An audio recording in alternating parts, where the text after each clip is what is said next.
가계부채 세계 1위면 이제는 대한민국 아니고 대한빗국이라고 해야 되나? 안녕하세요. 메신저 조용아입니다. 토호제 재지정의 이 후폭풍으로 가계대출이 최근 한 달 보름새 급증을 하게 되어서 와 정말 이대로 가다가는 빚폭탄이 터질 것 같은데요. 제가 보더라도 너무 위험천만해 보이고 당장 오늘 금융위기가 와도 전혀 이상하지 않을 것 같다는 생각이 들 정도입니다. 곧 가계대출이 이 서민대출 카드론 포함해서 2,000조를 넘어설 것으로 보이고요. 이로 인해서 이제 우리나라는 현재 이 경제의 안정과 성장을 위해 이제 활동하는 OECD 국가 38개의 국가 중에 가계부채가 1등이 되었습니다. 제가 알기로는 전 세계 국가가 총 한 203개 정도 국가가 되거든요. 이 중에 이제 OECD 국가는 총 38개 국가로 형성되어 있는데 가계부채로 1등이라 보시면 될 것 같습니다. 물론 비공식으로 1위이고요.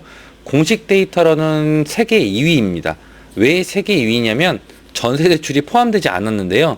포함된다면 단연코 세계 1위가 됩니다. 다음 달 한은의 기준금리 방향성도 상당히 주목이 되고 있고요. 우리들은 이렇게 좀 위험한 시황 속에 좀 지속적으로 시장을 관찰하고 좀 공부를 해야 되는 이유입니다. 하루하루가 정말 이렇게 공부를 안 하면 우리의 자산이 또 훼손될 수 있으니까 지금처럼 메신저 조용아 영상 놓치지 마시고 꼭 챙겨보시면 많은 도움이 될 것 같습니다. 그럼 준비한 내용 화면 같이 보시면서 이야기해 보도록 하겠습니다. 토호제로 인해서 이 가계대출이 증가했습니다. 1월 달에는 이제 9천억 정도가 이제 대출이 좀 절감이 됐는데요. 하지만 이 토호제 해지 후에 2월에 무려 4조 3천억이 증가했습니다. 토호제 해제 여파에 지난달 가계대출이 4조 3천억이 늘었다. 가계대출이 지금처럼 지속적으로 이제 늘어나게 되면 저희는 또 소비가 줄고 기업의 생산이 줄고 또 인력과 고용이 또 줄겠죠. 엎친 데 덮친 격이 되죠. 결국 이 저성장 고착화라는 전염병에 저희가 이제 감염이 되게 됩니다. 이미 이제 경기 침체로 불리는 스태그플레이션, 제가 어제도 말씀드렸는데 이 S의 공포가 우리 서민들의 이미 피부로 체감을 하고 있습니다. 자영업자, 폐업자 수가 600만 명이 지금 됐죠. 아마 더 많은 폐업자 수가 나올 것으로 예상이 되고 있는데요. 여기서 이제 더 놀라운 거는 이제 속도입니다. 2월 토호제 해제를 하고 보름새 신용대출이 또 6천억 원이 또 급증을 했습니다. 결국 영끌에 또 영끌을 하게 된 겁니다. 제가 바로 이전 영상 요거 꼭 참고해서 보시면 좋을 것 같아요. 토호제 재지정을 하면서 이 갭투자와 이 전세대출이 이제 중단한다는 발표를 했거든요. 이 영상은 꼭 놓치지 마시고 보셨으면 좋겠습니다. 국제금융협회 데이터에 따르면 우리나라 이 GDP 대비 가계대출 비율이 91.7%입니다. GDP는 말 그대로 이제 국가 총 생산량이잖아요. OECD 세계의 38개국 중에서 현재 저희가 2위거든요. 이 가계대출이. 사실은 1위나 다름이 없습니다. 왜냐면 전세 대출을 제외했거든요. 3년 연속 가계대출 감소에도 최상위권 부채다.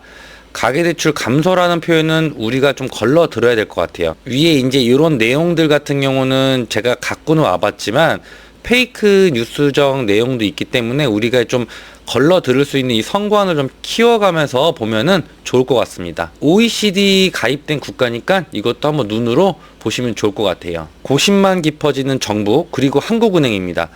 과연 이 4월에 이 경기 부양이냐 아니면 가계부채 관리냐 이제 선택의 기로에 서 있는데요. 다음 달 기준금리의 결정과 방향성을 우리가 좀 집중해서 봐야 될 포인트 중에 하나입니다.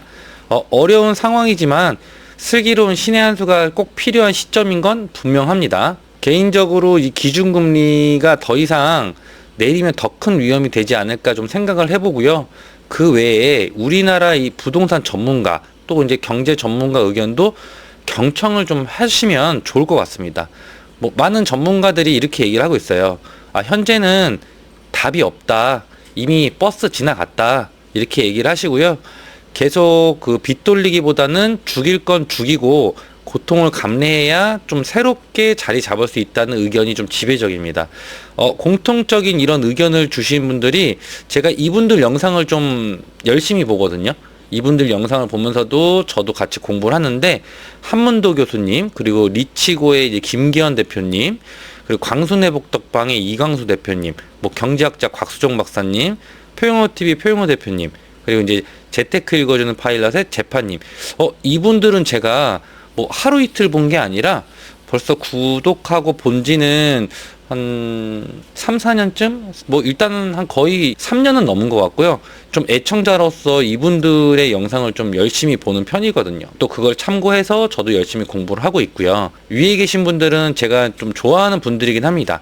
이분들로 인해서 또한 공부를 또 하게 만들어주신 분들이라서, 여러분들도 꼭 제 영상도 보시지만 이분들의 영상을 좀 전문가들의 의견을 좀 참고해서 보시면 좋을 것 같아요. 왜 이분들을 좋아하냐면 다른 건 없습니다. 그냥 투명하게 그냥 있는 그대로를 얘기를 해주세요. 물론 다른 부동산 전문가들은 뭐 지금 상황에서 뭐 상승이다 아니다 뭐 이렇게 뭐 얘기를 하시는 분들이 있지만, 이분들 같은 경우는 좀 절대적으로 좀 서민 입장에서 많이 이야기를 해주시는 편이거든요. 그래서 이 부분은 참고해서 보시면 좋을 것 같습니다. 메신저 조용화의 정리화면입니다. 첫 번째는 이 토호제 해지 후에 재지정으로 이 가계부채가 대폭 늘었다. 4조 3천억이 늘었다. 그리고 두 번째, 2월 보름새 신용대출도 6천억이 급증을 했다. 이건 이제 15일 만에 늘어난 거죠. 세 번째, 다음 달 4월 기준금리의 방향성을 우리가 좀 주목을 해야 된다. 네 번째, OECD 국가 중 가계부채 1위와 같은 2위. 그러니까 1위라고 생각을 하시면 됩니다. 다섯 번째, 아래 메신저 조용화 영상은 꼭 참조해서 한번 보시는 거를 저는 좀 적극 추천드립니다. 이 영상을 제가 올려드리면서 많이 함축해가지고 좀 내용들을 나름대로 제가 꾹꾹 담아가지고 업로드를 해드렸거든요. 그래서 여러분들이 지금 시기에 저 영상을 보시면 도움이 많이 될 것 같습니다. 어때요, 여러분? 오늘 가계부채의 이 심각성과 이로 인해 많은 사람들이 이 고통을 받을 수 있겠다라고 좀 보여지고요. 가계부채도 세계 1위고 저출산 국가로도 1위인 부분이 많이 아쉽고 좀 속상합니다. 지금 얘기하는 이 키워드들은 경제와 이 직결되는 데이터이다 보니까 향후에 이런 부분은 또 어떻게 보완하고 개선할지 좀 우리가 지켜봐야 될 것 같습니다. 지금 이 순간에 운영의 묘가 좀 필요한 시점이 아닌가 싶은데요. 우리는 우리의 환경에 맞게 또 리스크를 잘 해칭하고 줄이면서 최대한 좀 방어적인 자세로 저와 같이 좀 지속적으로 좀 시장을 관찰하고 모니터링 하면서 공부하면 좋을 것 같습니다. 절대 여러분들 조급해 마시고, 제가 항상 좀 건강하고 진실된 내용으로 여러분들에게 좀 빠르고 신속하게 그리고 또 쉽게 전해드릴 거니까요. 항상 메신저 조용화 영상 지금처럼 같이 시청해 주시면 감사하겠습니다. 그럼 오늘 영상은 여기까지 하고요. 지금까지 시청해 주셔서 진심으로 감사합니다. 오늘도 행복한 하루 되세요. 그럼 우리 또 만나요.